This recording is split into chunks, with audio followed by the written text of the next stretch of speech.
সবাইকে শুভেচ্ছা। আজকে নতুন ভিডিওতে আমরা দেখব যে আপনি ক্লাভিও কিভাবে ইন্টিগ্রেট করবেন আপনার শপিফাই শপে এবং অ্যাড টু কার্ট ইভেন্ট কিভাবে এনাবেল করবেন।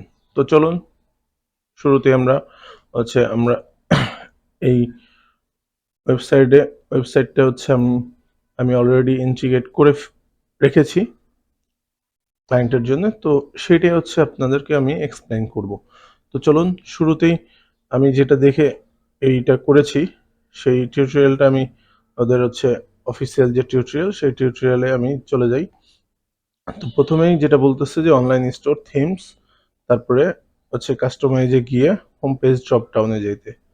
তো চলুন এই যে আমি চলে আসছি অনলাইন থিমস, তারপরে এই যে কাস্টমাইজ যে আসার পরে এই যে হোম পেজ ড্রপ ডাউন, এখান থেকে প্রোডাক্ট থেকে ডিফল্ট প্রোডাক্ট এখানে আমি চলে যাব। তো দেখুন যে এখানে কিন্তু তারা তাই বলেছে প্রোডাক্ট ড্রপ ডাউন, এরপরে অ্যাড সেকশন কাস্টম লিকুইড। ঠিক আছে, তো এখানে আমি অ্যাড সেকশন করব। ধরেন যে এখানে আমি এই যে অ্যাড সেকশন যদি আমি ক্লিক করি, এখানে দেখুন যে এখানে কাস্টম লিকুইড আছে, এটা আমি সিলেক্ট করব। এটা সিলেক্ট করলে এখানে চলে আসবে, যেহেতু আমার আগে করা আছে সেহেতু আমি আর নতুন করে করলাম না। তো এইখানে হচ্ছে এই এখানে প্যাডিং দেওয়া থাকবে, আমি সেই প্যাডিং হচ্ছে অফ করে দিচ্ছি যাতে এই সেকশনটা দেখা না যায়। এরপরে যেটা আমার করতে হবে, এটা প্যাডিংটা দিয়ে সেভ করে দিলাম। এরপরে সেভ করে দেওয়ার পরে আমি যদি নিচে আসি এবং এখানে ওরা যেটা বলছে সেটা যে যদি আপনার অ্যাড সেকশনে অপশন না থাকে, কাস্টম লিকুইড যদি না থাকে, সেক্ষেত্রে হচ্ছে থিম লিকুইডটা আপনি অনলাইন থিম কাস্টমাইজে গিয়ে এডিট কোডে যে আপনি থিম লিকুইডটা হচ্ছে অন ওপেন করবেন। তার বডির মধ্যে আপনি এখানে এই যে ওরা দেখিয়ে দিয়েছে, এই বডির মধ্যে আপনি এইভাবে দিতে পারেন। তো এখানে এই কোডটা আমি কপি করে ওই বডির মধ্যেও দিতে পারি যদি আমার কাস্টম লিকুইড না থাকে। আর কাস্টম লিকুইড থাকলে এটা আমি কপি করে আমার এই লিকুইড কোডে আমি এই পর্যন্ত দিয়ে দিয়েছি, দিয়ে সেভ করছি। সেভ করার পরে আমি যেটা দেখতে পারবো সেটা যে আমি যদি এখানে প্রোফাইলে যাই, সেক্ষেত্রে এখানে প্রোফাইল কাউন্ট হয়ে যেটা আমি করব সেটা চলে আসবে। তো আমরা একটু টেস্ট করি, চলুন। যে এখানে ওরা টেস্ট করার জন্য হচ্ছে এখানে দিয়ে দিয়েছে, দেখুন যেরকম ইমেল অ্যাড্রেস, এটার পরে আপনি ইমেল অ্যাড্রেসটা বসাই দিতে পারেন। তো আমরা এখানে যদি এটার পরে এইটা, হ্যাঁ, এখন যদি আমি অন্য কোনো আমার ইমেলটা বসাই দিই, ধরেন যে দিলাম যে হিরো বিডি gmail.com, ঠিক আছে, দিয়ে আমি এটা এন্টার দিলাম। তো এখানে চলে আসলো। এখানে আসার পরে আমি যদি ধরেন যে কোনো একটা এখানে আসার পরে আমি যদি দেখি যে আমার এটা কাজ করতেছে কিনা, কোনো রিলোড দেই,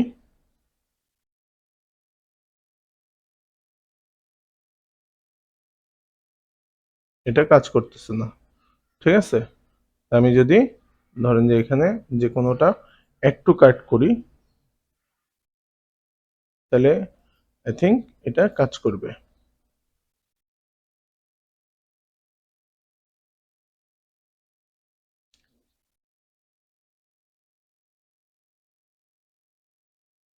যদি একটু এগুলি বন্ধ করে দিই, বন্ধ করে দিয়ে আমি যদি অ্যাড টু কার্ট করি, এরপরে যদি আমি দেখি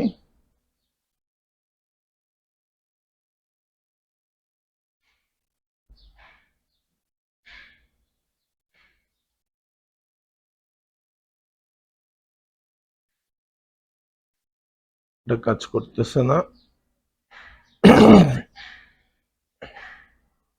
কাজ করতেছে না। আমি যদি আবার এটা দেখি,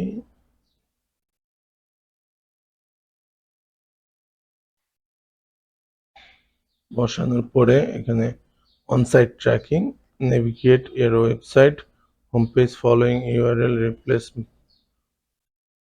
আমি সম্ভবত এই ইমেলটা আগে ইউজ করেছি, যে কারণে এটা কাজ করতেছে না। আমি যদি অন্য যে কোনো একটা ইমেল এখানে পাঞ্চ করি,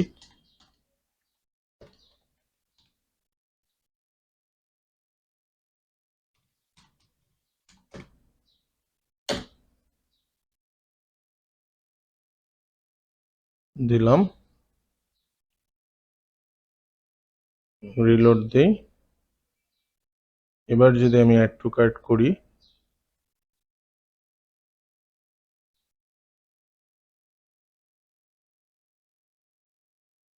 আই থিঙ্ক ডান। হ্যাঁ, চলে আসছে, দেখছেন যে আমার লোকেশন কোথায় এবং হচ্ছে আমার ইমেল অ্যাড্রেস চলে আসছে। তো এটা হচ্ছে আমার সাইটে অলরেডি ট্র্যাকিং শুরু হয়ে গেছে, এবং এটা যদি হচ্ছে আমি হচ্ছে অন্য কোথাও করি সেটাও হয়ে যাবে, ঠিক আছে। এরপরে যদি আমি ধরেন সাপোজ হচ্ছে আমার অ্যাড টু কার্ট, কার্ট পেজে, প্রোডাক্ট ডিটেলস পেজে চলে যাব। চলে যাওয়ার পরে এইখানে আমি যেটা করব সেটা হচ্ছে যে এখানে দেখুন যে অ্যাড টু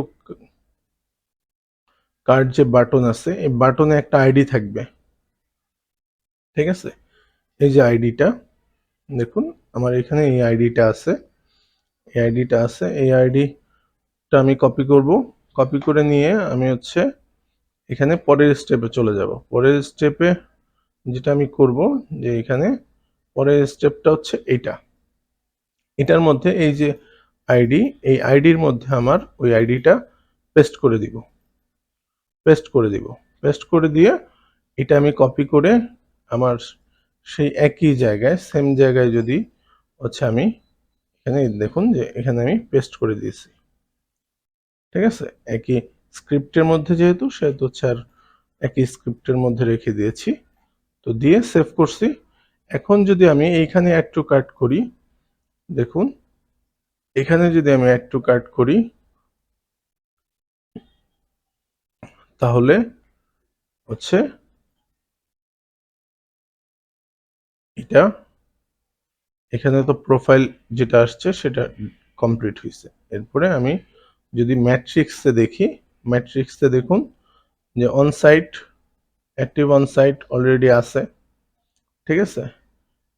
অ্যাক্টিভিটি ফিড, ঠিক আছে। এটা এই যে এটা আছে, যেটা হচ্ছে সাইটে যখন অ্যাক্টিভ করছি সেই ম্যাট্রিক্সটা দেখতে পারতেছি। এরপরে যদি আমি হচ্ছে অ্যাড টু কার্ট, ঠিক আছে, এটা দেখতে চাই, এখানেও দেখুন যে এই যে চলে আসছে অ্যাড টু কার্ট যেটা করছি পরবর্তীতে প্রোডাক্ট পেজ থেকে, এবং কোন প্রোডাক্টে আমি অ্যাড টু কার্ট করছি দেখুন সেই ইউআরএল সহ কিন্তু চলে আসছে। এই ইউআরএল দেখুন, আর হচ্ছে এই ইউআরএল দেখুন, সেম ইউআরএল। তো এইভাবে যদি কাজ না করে, তো সেক্ষেত্রে আমরা যেটা করতে পারি সেটা হচ্ছে আমরা এই ফলোজে চলে যাব। ফলোজে চলে যে আমি হচ্ছে এই যে অ্যাবান্ডন কার্ট এইটা লাইভ করে দিব, তাইলেই আমার কার্টের যে প্রোডাক্ট পেজের যে কার্ট সেটা লাইভ হয়ে কাজ করতে থাকবে। তো এভাবে খুব সহজে একদম শর্টকাটে আমি আমার শপিফাই ওয়েবসাইটে এইটা ইন্টিগ্রেট করতে পারবো এবং অ্যাড টু কার্ট ইভেন্টটা অ্যানাবল করতে পারবো। তো সবাইকে ধন্যবাদ। আশা করি এই ভিডিও থেকে আপনাদের খুবই উপকারে আসবে, এবং কোনো জায়গায় যদি প্রবলেম হয় তো সেক্ষেত্রে আপনারা অবশ্যই হচ্ছে কমেন্টস করবেন, আমি সেটা সলভ করে দেওয়ার চেষ্টা করব। এবং পাশাপাশি আমি যে টিউটোরিয়ালটা দেখে অফিসিয়াল যে টিউটোরিয়ালটা দিয়ে আপনাদেরকে দেখালাম সেই টিউটোরিয়ালের হচ্ছে লিঙ্কটা আমি আমার ওয়েবসাইটের ভিডিও ডেসক্রিপশনে দিয়ে দিব, এবং সবাই কে আমার চ্যানেলটি যদি সাবস্ক্রাইব না করে থাকেন তাহলে সাবস্ক্রাইব করার জন্য এবং ভিডিওটিতে অবশ্যই লাইক দেওয়ার জন্য অনুরোধ করছি। সবাইকে ধন্যবাদ।